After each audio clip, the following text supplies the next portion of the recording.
It is believed that the city of Delhi has had 7 incarnations. It has been built and razed to ruin many a time. And every time the ruler of Delhi has built a new fort and fortified the city. We encounter many a fort or their ruins in Delhi. Some of them even older than this fort. But still, this fort is given the pride of place and is called Purana Quila, the old fort. Historians believe that this is the site where existed the mythological city of Indraprastha, mentioned in the Hindu epic Mahabharata.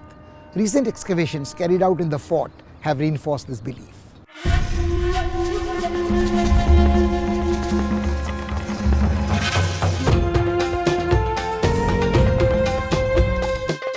After his conquests of the forts of Kalinjar and Chunar, Humayun laid the foundation of a new capital named Deenpana.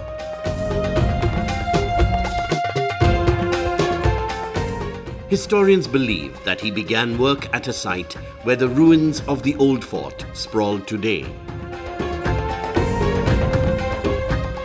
After a short while, he was defeated by Sher Sur and was forced to leave Delhi.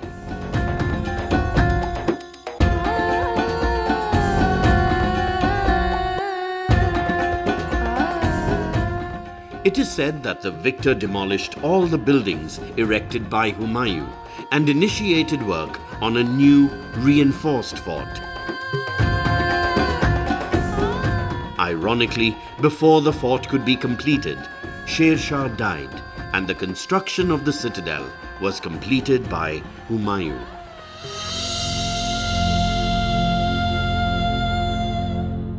Antiquity of this place goes back to Mahabharata period. It is not only in ancient literature, it is Sanskrit literature what we get, the reference of Indraprastha, but even in Persian literature also, we have the reference about this place, particular place as Indraprastha. And Indraprastha was one of those 5 places which Pandavas had wanted. Indraprastha, Tilpat, Bagpat, Sonipat and this area also. So on the basis of the archaeological excavations, earlier Hastinapura, the scene of the fight was excavated. There at the lower bottom, we got a pottery known as PGW, that is painted graveware pottery. That is known as Mahabharata pottery. And the same pottery has been excavated from this place also, which confirms the authenticity of the Persian literature also and also the Sanskrit literature also. Excavations on this site have unearthed remnants dating back to the Mahabharata period. Indraprastha, described in that epic, could have been settled in its vicinity. Excavations prove without doubt that there was a settlement here about 1,000 years before the birth of Christ. Pottery and porcelainware testify to the fact that Humayun and Sher Shah were building on a site that has served as a cradle of civilization. When the excavation was conducted, so we have got right from the Mauryan period up to Mughal period, there is a continuous cultural sequence without any kind of break. This kind of getting a site without any break in between, that is something very unusual. That means after the Mahabharata period, habitation started there right from the Mauryan period, and through Sung, Kushan and continuously up to medieval period, there was a continuous inhabitation in that area. So that way it is historically very important for us. Forts in Firozabad, Tughlakabad and Siri have all played a historic role at different times. But by the middle of the 16th century, all of them had fallen into disrepair and were in ruins. There was need for a strong fort. Whatever Mughal cities we have, we can divide them into 2 particular categories. One was the Jahanpana, where the king Humayun, or it was Sher Shah, they used to live. They used to live in this fortified area. But the general public, they were living just outside the city in the whole area known as Deenpana, right from Humayun's tomb up to that Firozshah Kotla, that was the 5th city of Delhi.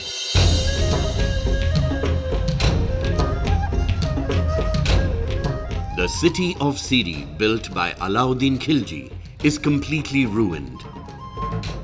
Urbanization and development have served as excuses to demolish old structures ruthlessly.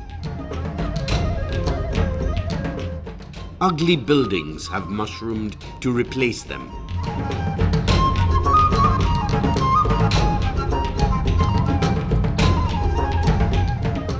Alauddin Khilji ने एक किला तामील किया जिसको किले सिरी कहा है ज़ियाउद्दीन बर्नी ने, जो 13वीं century का हिस्टोरियन है, और लिखा है कि बहुत बड़ा किला अलाउद्दीन खिलजी ने तामीर किया और इतना महफूज था कि जब मंगोलों का अटैक दिल्ली पे हुआ तो मंगोल्स सिरी के फोर्ट में दाखिल नहीं हो सके।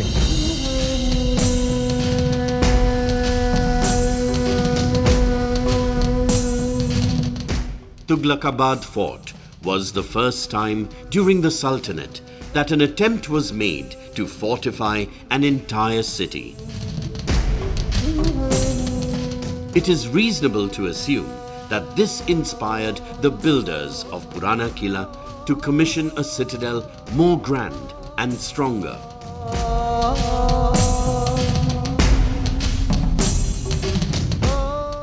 The construction of a new type of fort was also necessitated after the Battle of Panipat, when it was realized that artillery had rendered old forts obsolete.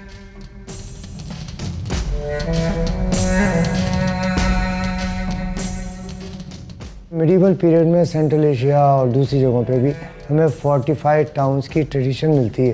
तो गयासुद्दीन तुगलक पहला सुल्तान है जिसने तुगलकाबाद में फोर्टिफाइड टाउन भी तुगलकाबाद फोर्ट की बैक में बनाया ताकि अगर कोई अटैक हो तो पब्लिक को भी पूरा प्रोटेक्शन दिया जा सके।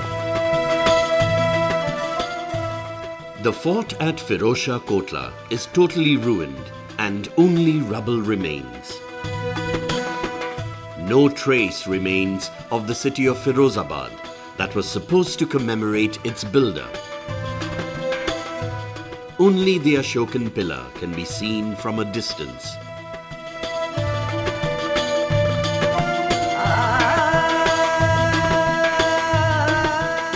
जब फिरोजशाह कोटला बन रहा था तो 14 गांव एक्वायर किए गए थे। उन 14 गांव में एक गांव का नाम इंद्रपत भी है और इंद्रपत वो नाम है जो कि महाभारत का नाम है। तो कोई ताल्लुक तो मुझे कोई ना कुछ इस इंद्रपत नाम की वजह से दिखाई देता है। आज भी ये इलाका इंद्रपत के नाम से मशहूर है और उसी हिसाब से हम जानते हैं।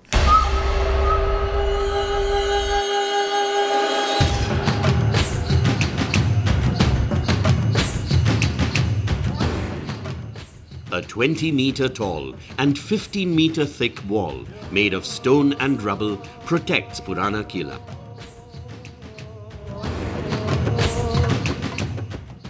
This wall is broad at the base and tapers as it gains height. To thwart the invader, platforms were built on 2 levels on the outer side.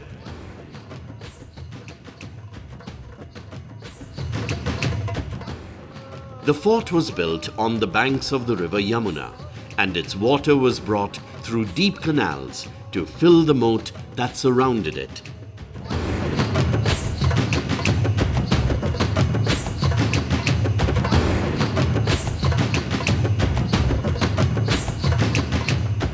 Sher Shah's name is inseparable from the history of this fort.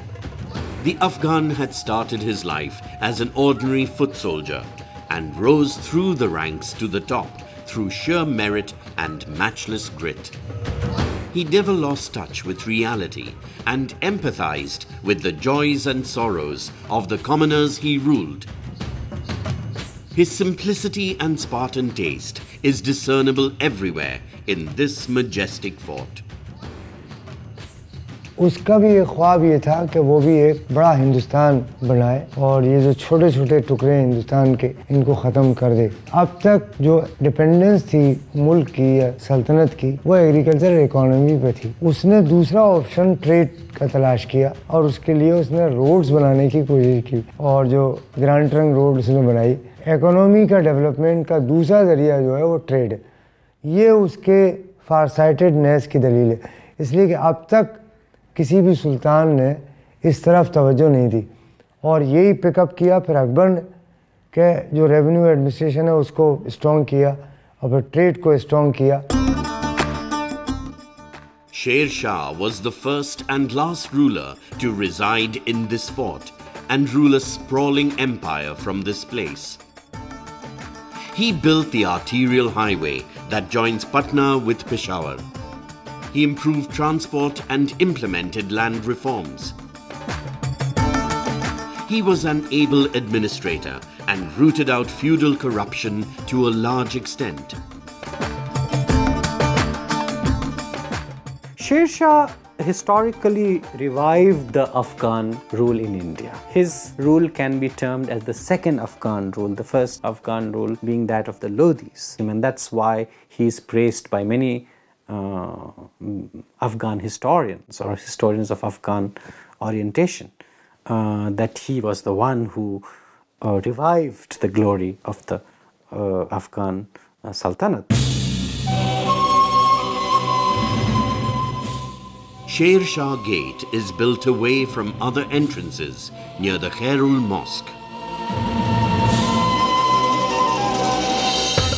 It is adorned with colorful tiles and beautiful abstract designs.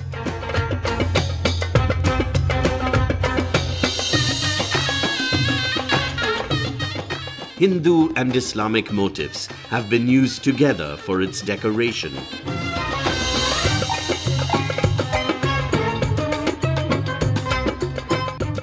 The gate is multi-storied and appears to have been used as the main entrance during Sher Shah's reign.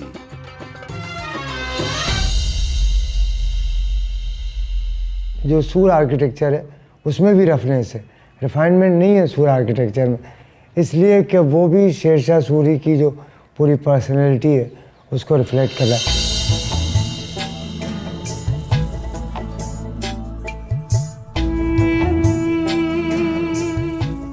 The Heron Manzil Mosque, one of the oldest structures in the fort, is built in a style very different from other buildings.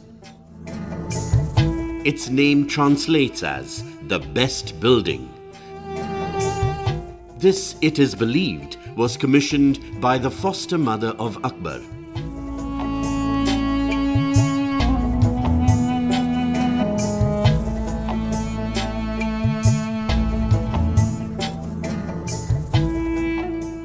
Sher Shah may not have built many majestic monuments, but he continues to be remembered as a strong ruler and for his reforms.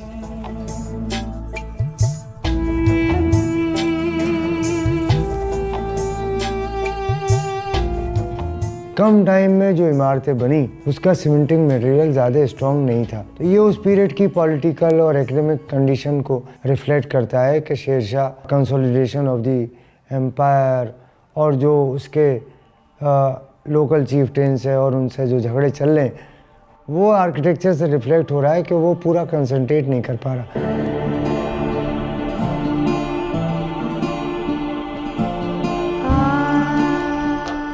Qila Kona Mosque justifies its name as it is built in a corner of the fort. This alone has survived out of all the buildings commissioned by Sher Shah. Built in a distinct style, it appears very different from other mosques in Delhi. It is decorated with marble and inlay work wrought in precious and colorful stones.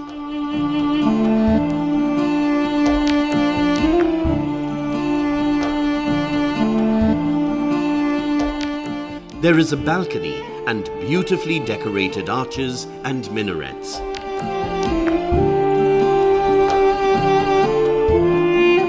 It seems that the same commitment and concentration was lavished on this mosque's construction as was applied to administrative reforms.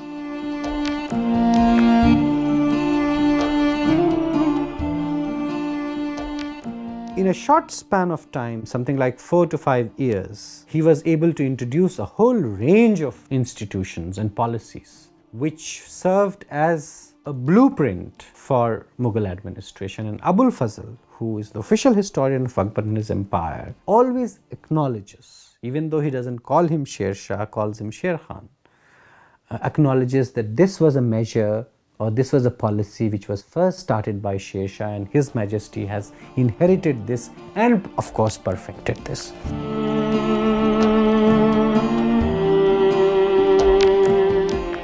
In the beginning of his reign, Sher Shah had no time to think of beautiful and comfortable buildings.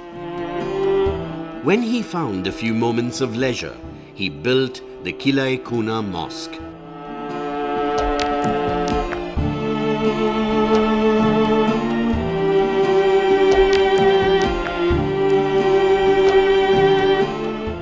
It is no less attractive than any palace. Percy Brown maintained that this mosque is like a dazzling diamond in the diadem of Indian architecture.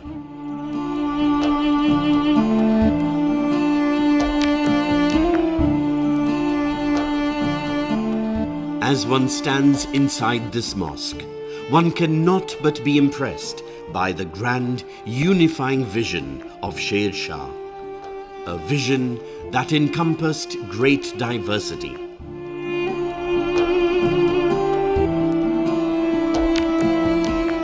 This was also the mindset reflected in his administration and reforms.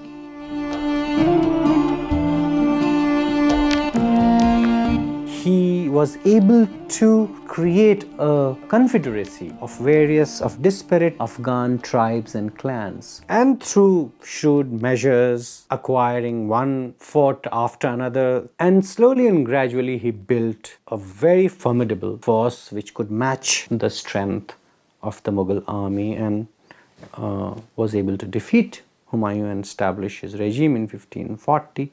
And between 1540 and 1545, the few years of his rule were very eventful.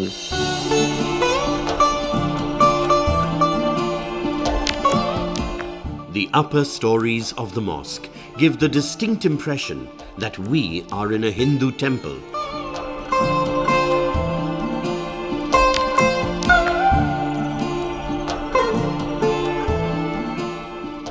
It cannot be said that this part is a remnant of an old Hindu building, as Sher Shah built it from scratch.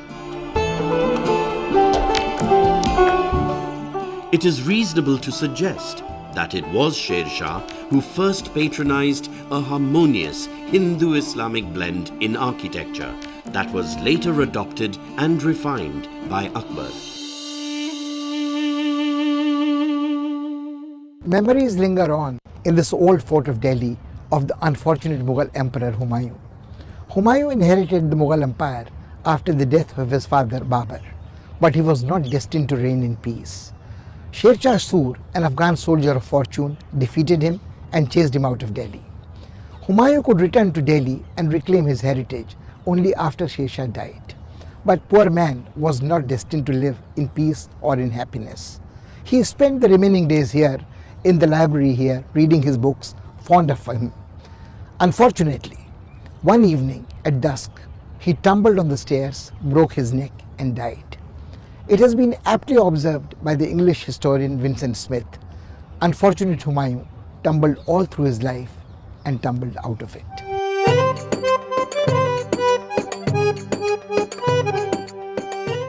Sher Bandal is an octagonal double-story tower built in red stone.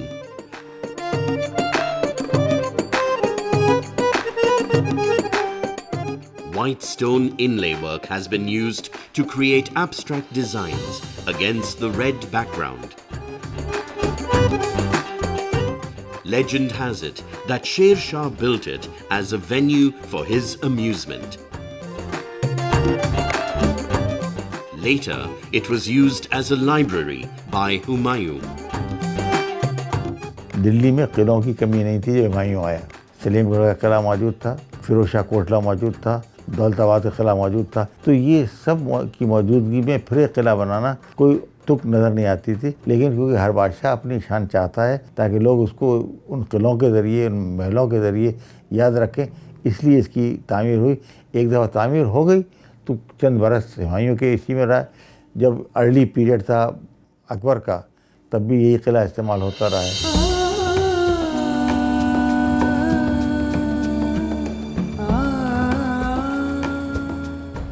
gate known as Bada Darwaza is grand and very impressive. Some historians hold the view that it was started by Sher Shah and finished by Humayun.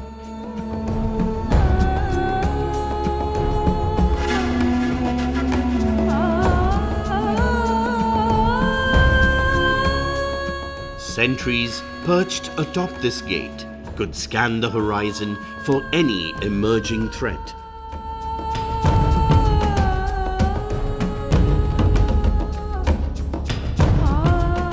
Talaki Darwaza seems to have been conceived as the entrance to be used on formal ceremonial occasions. Its strange name indicates that it was forsaken by those who built it soon after it was constructed. Barracks for soldiers were built alongside these gates.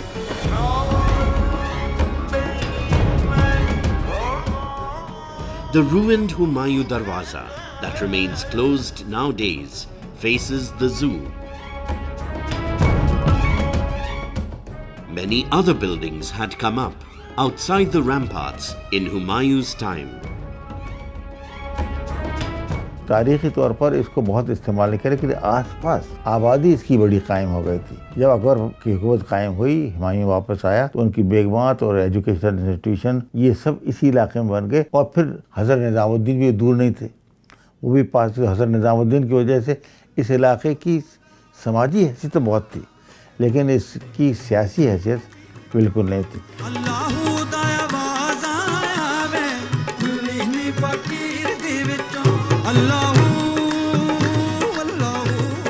There are tombs of many Sufi saints in the neighborhood. One such consecrated tomb is Matka Pir. The saint told his followers that the human body was like an earthen pitcher, fragile and essentially empty.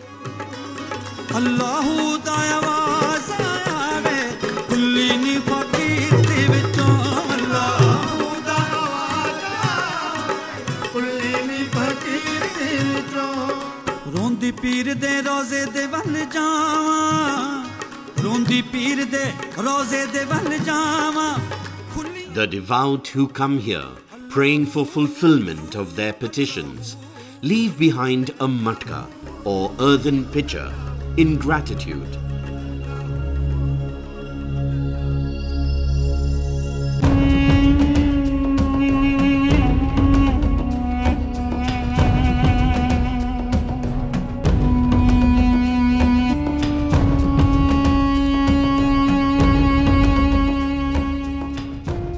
One wall of the fort touches the zoo, where you can rejoice in nature's beauty and an unspoilt environment. The other side opens towards Pragati Maidan, where international trade fairs and exhibitions are organized, and India displays her prowess.